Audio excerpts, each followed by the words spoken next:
आज थोड्याच वेळात काँग्रेसच्या राष्ट्रीय नेत्या प्रियंका गांधी यांचे शिर्डी म्हणजेच साकुरी येथे आगमन होत आहे। त्या पार्श्वभूमीवर तुम्ही पाहू शकता येथे पोलिसांची सिक्युरिटी आणि झालेली तोबा गर्दी आहे। रोजच शिर्डी मतदारसंघात महाविकास आघाडी तसेच महायुतीचे अनेक राज्य आणि राष्ट्रीय पातळीवरचे नेते सभांसाठी येत आहेत। यामुळे शिर्डी विधानसभा मतदारसंघ हा फक्त जिल्ह्यातच नव्हे तर राज्यात केंद्रबिंदू ठरलेला आहे। ही निवडणूक बाळासाहेब थोरात यांच्यासाठी प्रतिष्ठेची आहे, कारण महाविकास आघाडीकडून मुख्यमंत्री पदाच्या शर्यतीमध्ये बाळासाहेब थोरात यांचे नाव तर महायुतीकडून कदाचित राधाकृष्ण विखे पाटील यांचा चेहरा चर्चेत येऊ शकत आहे।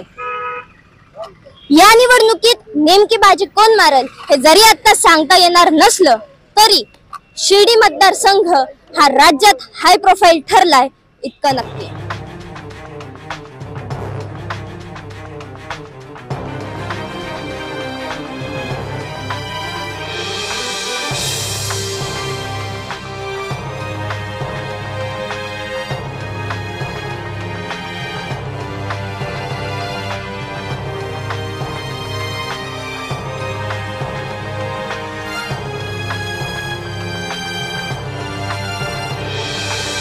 गॉडफादर मीडियासाठी हर्षिता गायकवाड, शिर्डी राहता।